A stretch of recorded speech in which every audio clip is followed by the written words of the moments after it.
بسم اللہ الرحمن الرحیم۔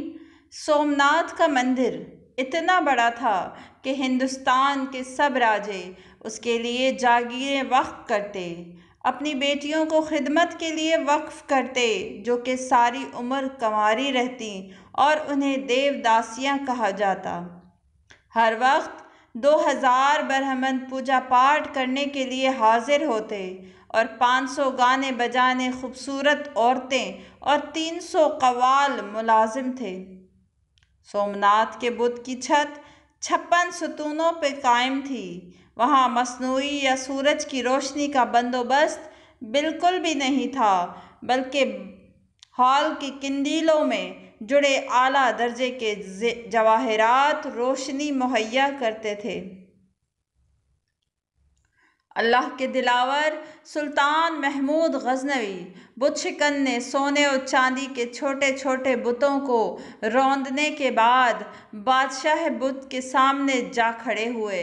یہ بت 6 فٹ زمین کے اندر اور 9 فٹ زمین سے بلند تھا۔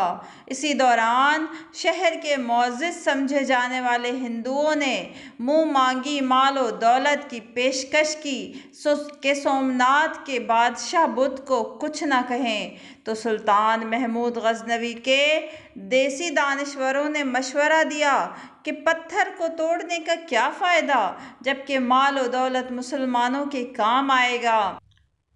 سلطان محمود غزنوی نے دیسی دانشوروں کی بات سن کر کہا کہ اگر میں نے تمہاری بات مان لی تو دنیا اور تاریخ مجھے بت فروش کہے گی، جبکہ میری چاہت یہ ہے کہ دنیا و آخرت میں مجھے محمود بت شکن کے نام سے پکارا جائے۔ یہ کہتے ہی محمود بت شکن کی توحیدی غیرت جوش میں آئی اور ہاتھ میں پکڑا ہوا گرز سومناتھ کے دے مارا۔ اس کا منہ ٹوٹ کر دور جا گرا۔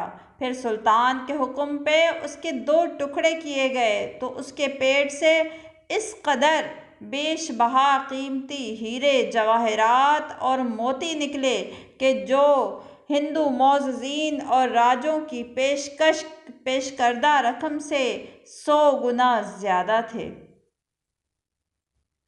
محمود غزنوی نے وہ بت توڑا جو فتح مکہ سے 1 رات قبل بنو امیہ کے سردار نے کعبے سے ٹرانسفر کروایا تھا کہ اسے سنبھال کر رکھنا، ہم لینے آئیں گے۔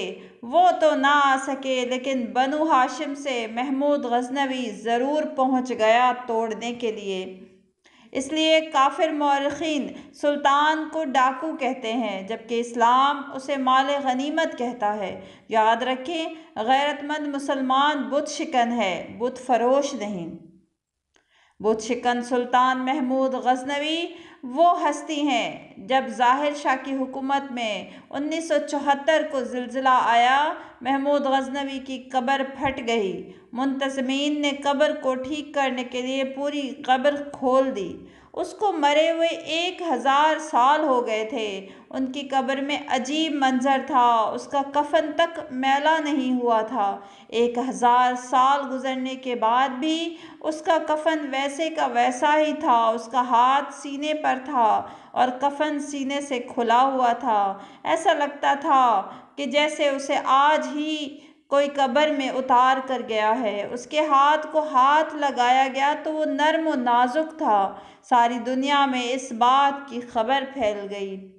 اللہ کے دین، ملک و ملت کی حفاظت کرنے والوں کو اللہ دنیا میں بھی اور آخرت میں بھی بلند مقام عطا کرتا ہے۔ اللہ پاک ہم سب کو نیک عمل کرنے کی توفیق عطا فرمائے، آمین۔